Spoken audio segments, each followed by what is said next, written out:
To understand what happens spiritually when a narcissist loses an empath, we need to start with something fundamental that often gets overlooked in psychological discussions of these relationships.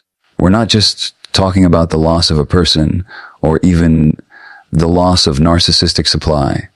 We're talking about the loss of the narcissist's only real connection to the divine, to the transcendent, to the spiritual dimension of human existence. Let me explain what I mean by this, because it gets to something essential about how the narcissist actually experiences spiritual reality. The narcissist, by the very nature of their pathology, is cut off from direct spiritual experience. Their entire psychological structure is organized around defending against vulnerability, maintaining grandiosity, and avoiding authentic feeling. But genuine spiritual experience, connection to something greater than the ego, moments of transcendence, the felt sense of love as a universal force. All of this requires exactly what the narcissist cannot allow: surrender of the defended self, openness to being transformed by something beyond their control, willingness to experience awe and smallness in the face of mystery. So the narcissist exists in a kind of spiritual desert. They're disconnected from the numinous, from the sacred, from those moments of grace and beauty and meaning that make human life feel spiritually significant.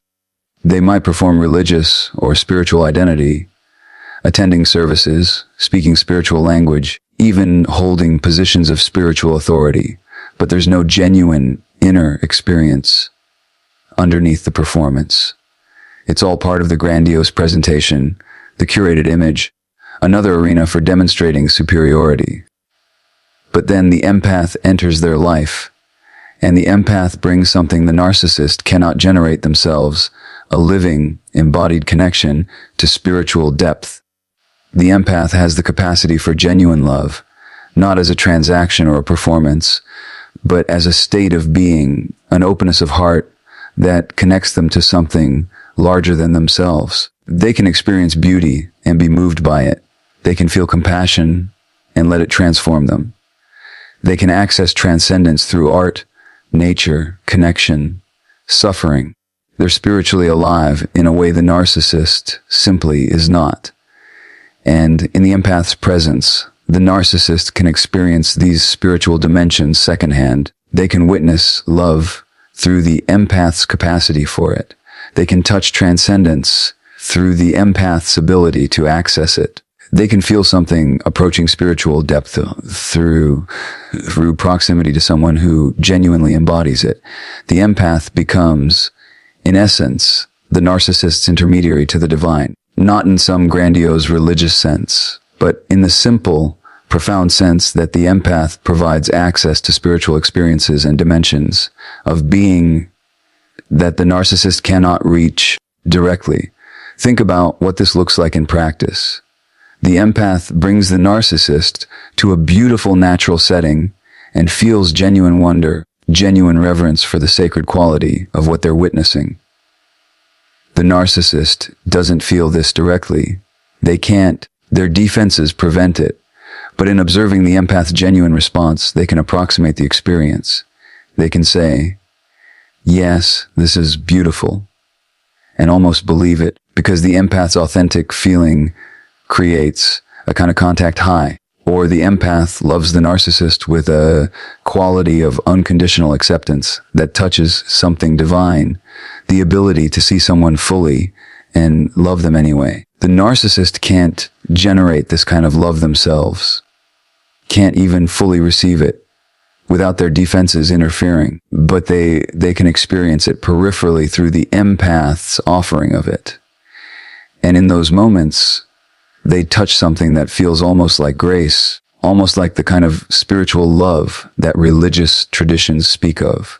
Or the empath creates meaning from suffering, transforms pain into growth, finds beauty in brokenness. And the narcissist, who typically experiences suffering only as narcissistic injury to be defended against, can witness through the empath that there's another way to hold pain, a way that's actually spiritually generative rather than just destructive. The empath is showing them constantly what it looks like to be spiritually alive, what it looks like to access dimensions of human experience that the narcissist's pathology has cut them off from.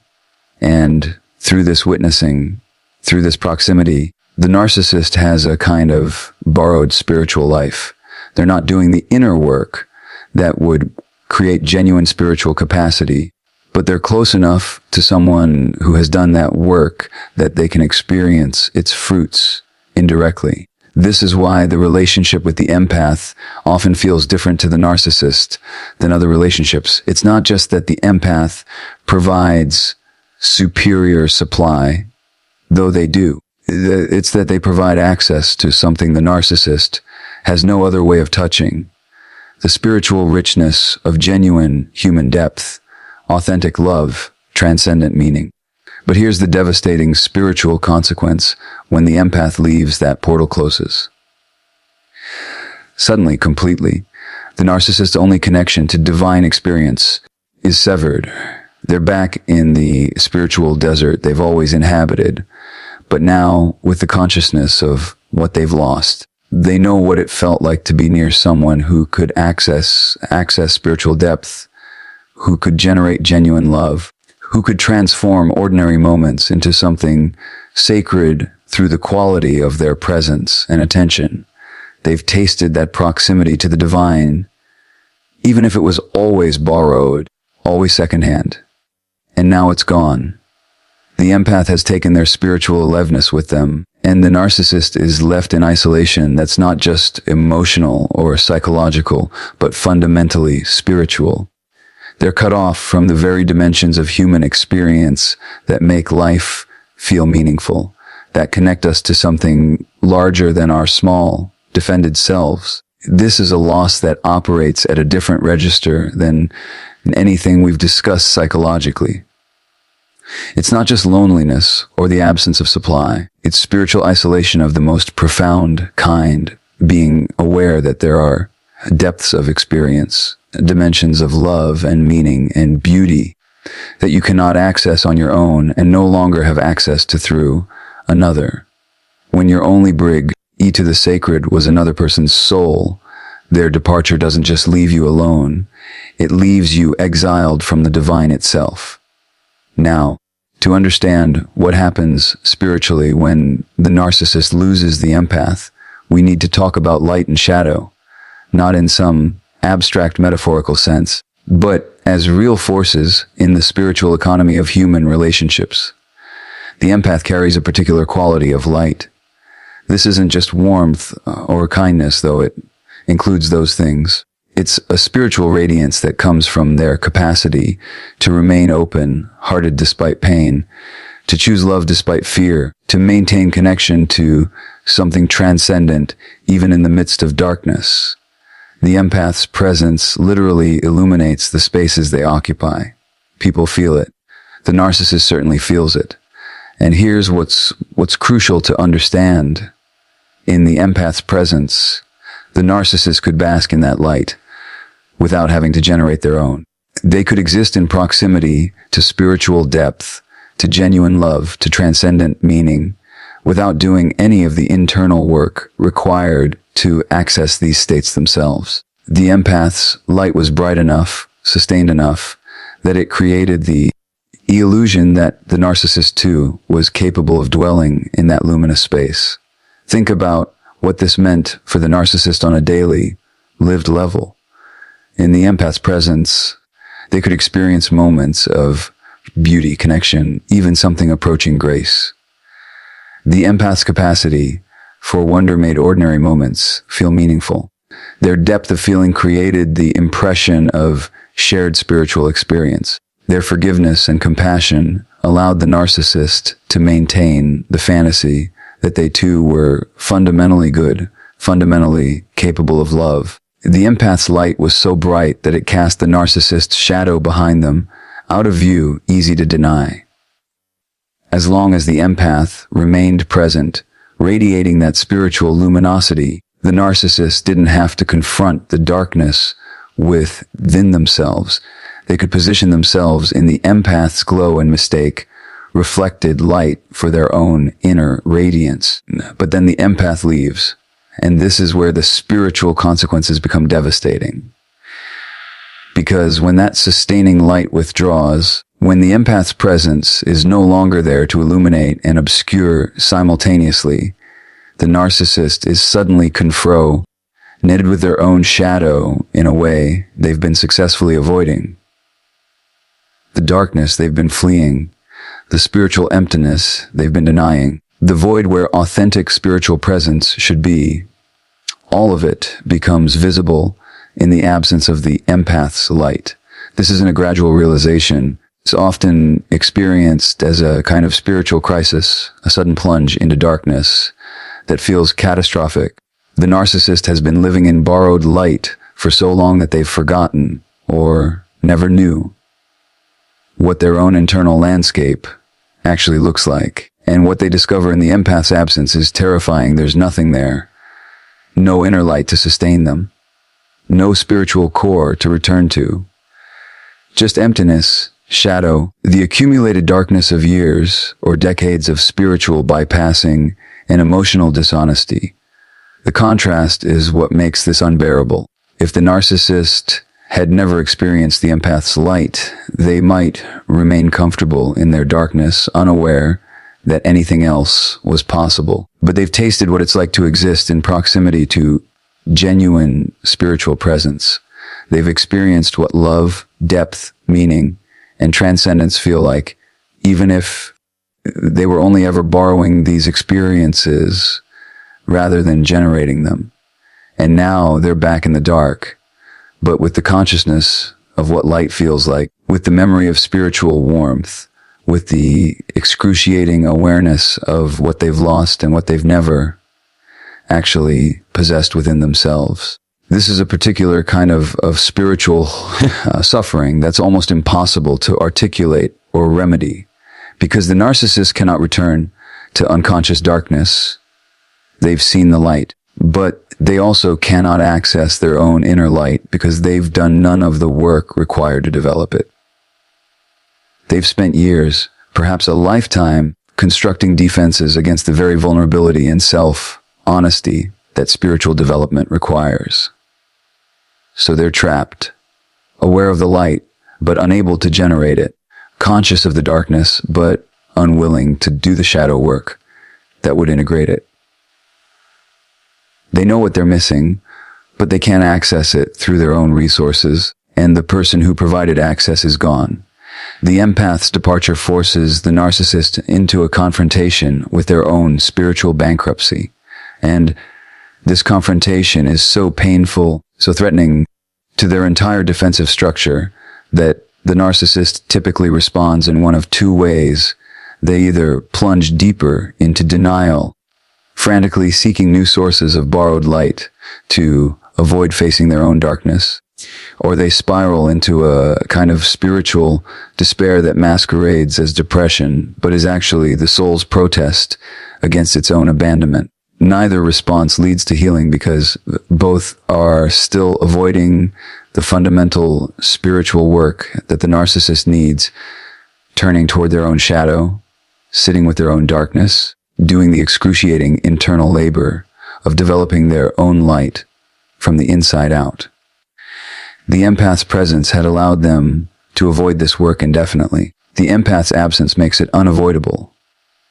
And the narcissist, faced with this spiritual reckoning, almost always chooses continued avoidance over authentic transformation, because the transformation would require everything they've spent their life defending against.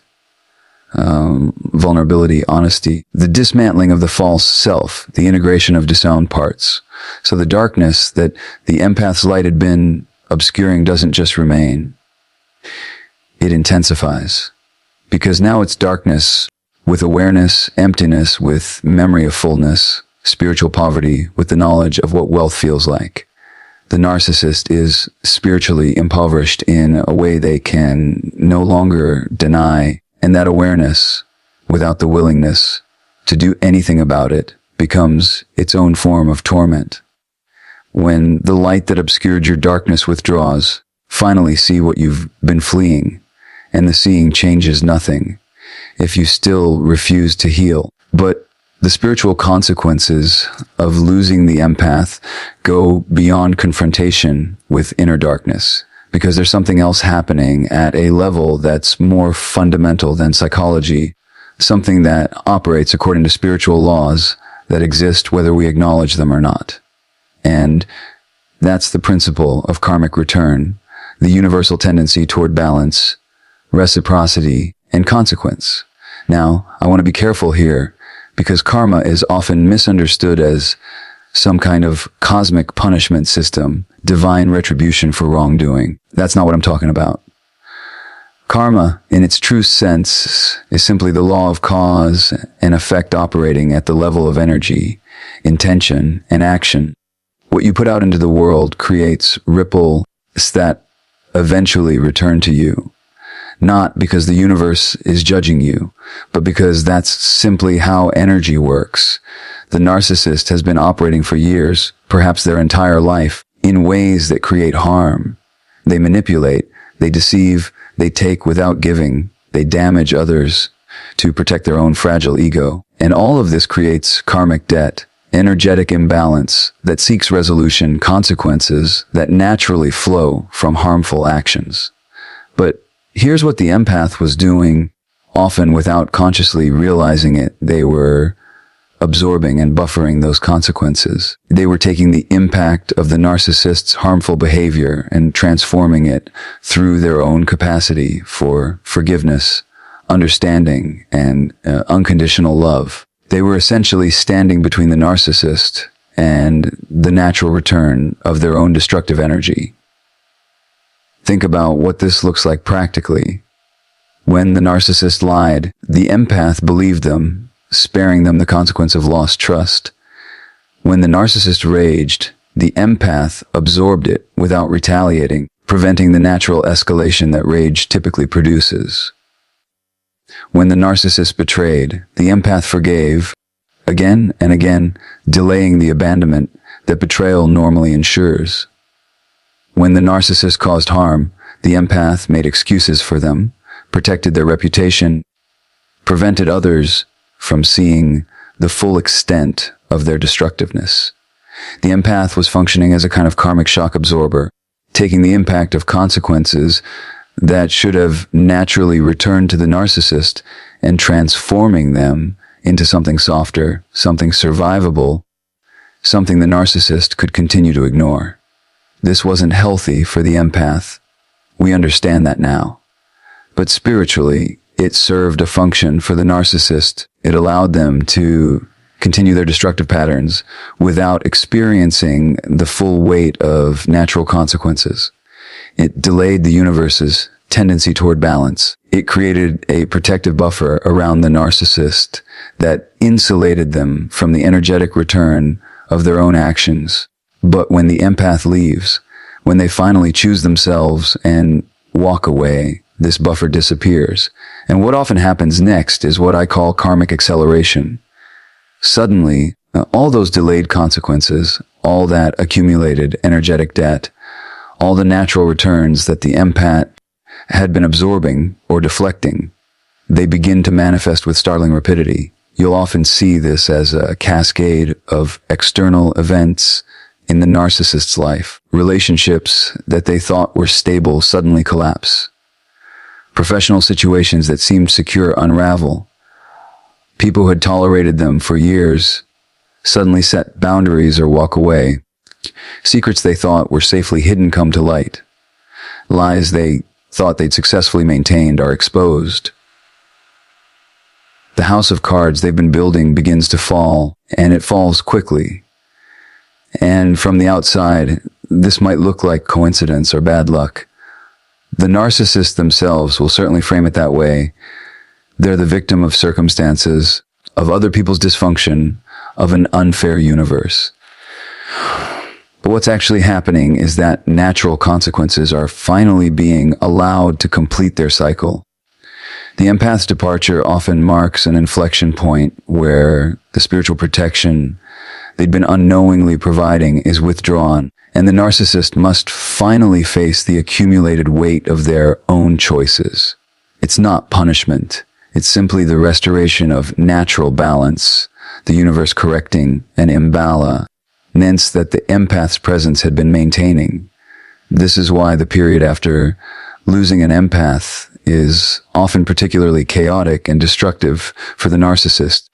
It's not just the loss of one person, one relationship. It's the removal of a spiritual buffer that was protecting them from the natural consequences of their own behavior across all areas of their life. And here's what's particularly significant. The narcissist had opportunities throughout the relationship to change course, to choose growth over defense, to transform the pattern before consequences accumulated to this degree. The empath was offering not just love, but the possibility of redemption, the chance to break destructive patterns in an environment of radical acceptance. Every time the empath forgave, it was an invitation. You could choose differently. You could heal. I'm creating space for that. But the narcissist refused those invitations again and again. They mistook the empath's grace for permission to continue unchanged. They interpreted patience as proof they didn't need to transform. They used the empath's unconditional love as a license for conditional behavior. So when the empath leaves, they're not just withdrawing their personal presence, they're withdrawing the spiritual grace period they'd been extending. And the karmic consequences that had been delayed by that grace now arrive, often with compounding force. This isn't about the universe being cruel or vindictive. It's about the natural completion of cycles that had been artificially interrupted. Energy seeks balance. Actions seek consequences. Harm seeks resolution. The empath had been interrupting these natural movements through their own spiritual capacity, but that interruption was never going to be permanent. There's something profoundly just about this. Even though it's painful to witness, the narcissist spent years or decades avoiding accountability, denying impact, escaping consequences through manipulation, and the empath's absorption of harm. But spiritual law is not ultimately escapable through psychological defense mechanisms. What you send out returns. The harm you cause creates ripples. The balance you disturb seeks restoration. And when the empath, who had been maintaining an artificial equilibrium through their own depletion, finally stops, the natural tendency toward balance reasserts itself with a calm, elated force. The narcissist often experiences this as persecution, as the universe turning against them, as everyone suddenly mistreating them.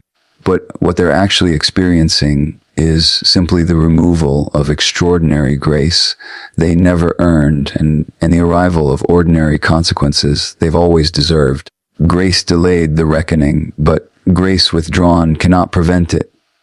What you've sown finally comes to harvest when the one who shielded you chooses to stop. But beyond the karmic consequences and the confrontation with darkness, there's another spiritual dimension to what happens when the narcissist loses the empath.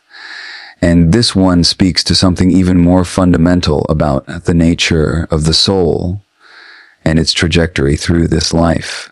From a spiritual perspective, we're not just moving through life accumulating experiences. We're here for soul growth, for evolution, for the expansion of consciousness through the friction of human relationship. And certain relationships arrive in our lives not by accident, but as profound spiritual opportunities, chances to heal ancient wounds, to break destructive patterns, to become more fully ourselves. The empath represented exactly the kind of opportunity for the narcissist.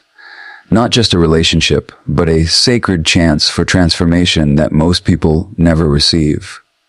Think about what was actually being offered here. The empath had the rare capacity to see the narcissist wound, the core trauma, the defended vulnerability, the fractured child underneath the grandiose facade, and still remain present, still offer love, still hold space for the possibility of healing. This is extraordinarily rare. Most people either can't see through the narcissist's defenses, or if they can They lack the depth or resilience to stay once they've seen what's there. But the empath could do both. They could perceive the wound and they could hold it with compassion. They could see the narcissist's destructive patterns and still believe in their capacity for something different. They could witness the narcissist at their worst and still maintain faith in their potential for healing. From a spiritual standpoint, this represents an almost unprecedented opportunity for soul growth. The empath was essentially offering the narcissist a chance to be seen completely. Defenses and all, wound and all, pathology and all, and to discover that being seen doesn't have to mean being destroyed. That vulnerability doesn't have to lead to abandonment. That the authentic self underneath all the protection might actually be worthy of love. This is the kind of mirror that could facilitate genuine transformation. The empath wasn't just reflecting back the narcissist's grandiose false self the way most supply sources do. They were reflecting the true self with enough compassion and steadiness that healing might actually become possible. They were creating the conditions where the narcissist could, if they chose, begin to dismantle their defenses and integrate their dissound parts. This is soul work of the deepest kind. This is the opportunity that lifetimes are built around, the chance to heal core wounds in the presence of someone who can hold both your shadow and your light without flinching. And the narcissist refused it. Not once, but repeatedly. Every time the empath offered genuine intimacy, the narcissist chose defense. Every time the empath invited vulnerability, the narcissist chose control. Every time the empath created space for transformation, the narcissist filled it with manipulation, devaluation, or distraction. They didn't just reject the empath, they rejected their own soul's opportunity for evolution. They betrayed not just a person, but a sacred chance for growth that may never come again in quite this form.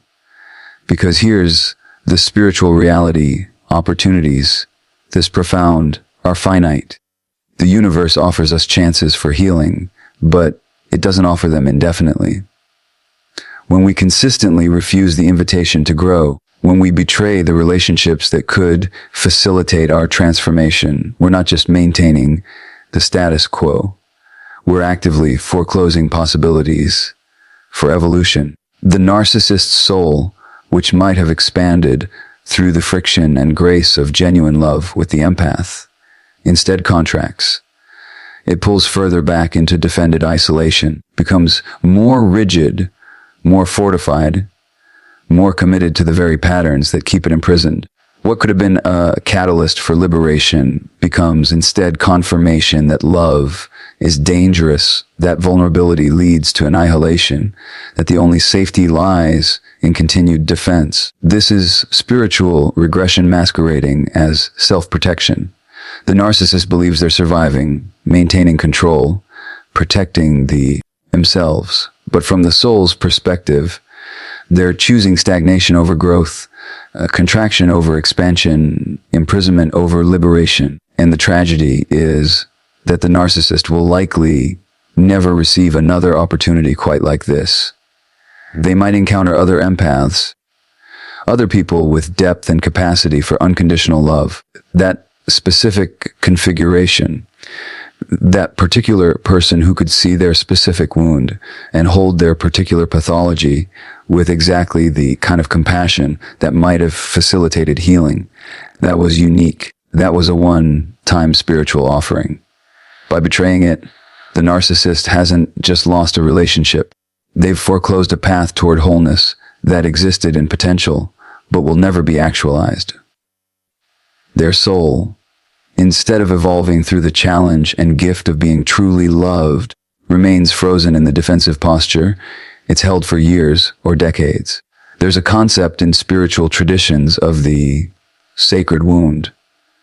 The idea that our deepest injuries can become portals to our greatest healing if we're willing to turn toward them rather than away. The empath was essentially offering to guide the narcissist through that portal, to walk with them into the wound so it could finally be integrated and healed. But crossing that threshold would have required everything the narcissist's defenses exist to prevent: honesty about their impact on others, willingness to feel shame and guilt, surrender of the grandiose self-image, acknowledgement of vulnerability and need. It would have required a kind of ego death that feels to the narcissist like actual death. So they chose the death they know, the slow spiritual death of continued defense, isolation, and disconnection, over the temporary death of the ego that could have led to resurrection of the authentic self. And now that the empath is gone, that opportunity for soul growth is gone with them. The narcissist is left with their defended self intact, their patterns unchanged, their soul no closer to wholeness than it was before the relationship began. In fact, arguably further from it, because now they carry the additional spiritual weight of having been offered transformation and having actively betrayed it. This soul doesn't forget these refusals. They accumulate as a kind of spiritual scar tissue, making each subsequent opportunity for growth harder to recognize and accept.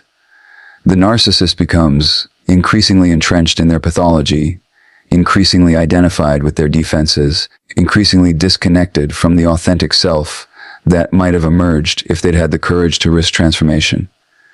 You can refuse the soul's invitation to grow, but you cannot refuse the consequences of that refusal. You become exactly what you've defended, and the path not taken becomes the road you can no longer find. And finally, we arrive at perhaps the most existentially disorienting spiritual consequence of the narcissist losing the empath, something that creates a particular kind of spiritual homelessness that's almost impossible to articulate, but devastating to experience. The empath, you see, wasn't just providing love or validation or even spiritual buffering.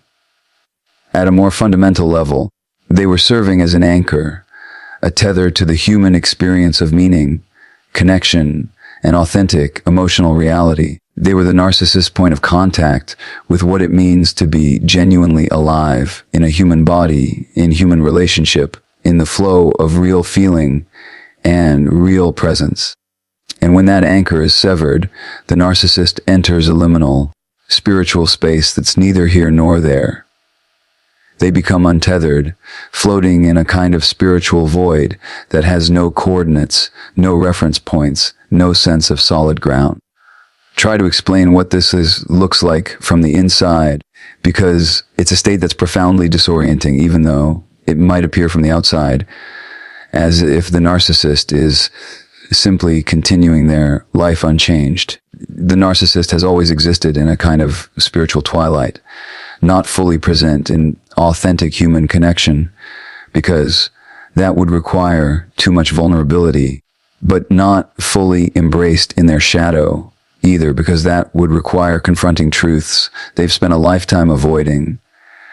They've been suspended between worlds, aware that something is missing but unable to access it, conscious of a void but unwilling to fill it through genuine inner work.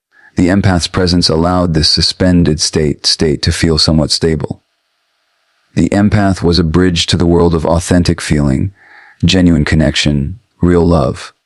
Through the empath, the narcissist could touch these experiences peripherally, could remain adjacent to the human world of meaning and depth without actually having to fully inhabit it themselves.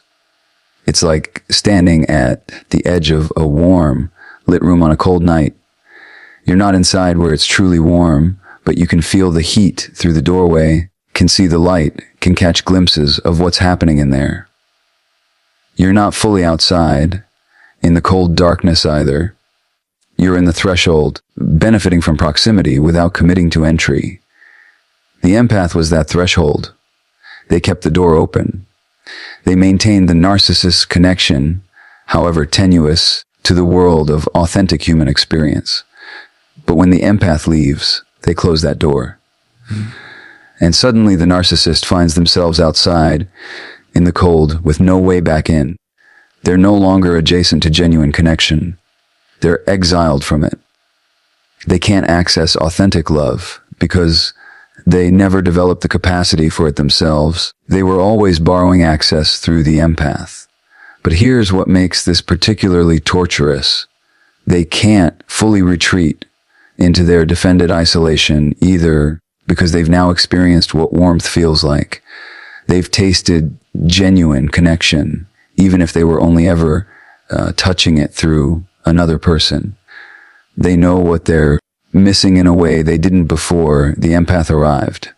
So they're stuck in this unbearable in-between state, too aware of what authentic connection feels like to be comfortable in complete isolation, but too defended and underdeveloped spiritually to access that connection through their own resources, too conscious of the light to remain peacefully in darkness, but too terrified of vulnerability to do the work that would generate their own inner light. This creates a kind of spiritual wandering, a restless, searching quality that has no resolution. The narcissist moves from person to person, experience to experience, trying to find their way back to that threshold state, trying to recreate the conditions where they felt tethered to something real. But they can't find it because what they're looking for isn't a person or an experience. It's a quality of presence and spiritual depth that the empath embodied, but that no replacement can replicate.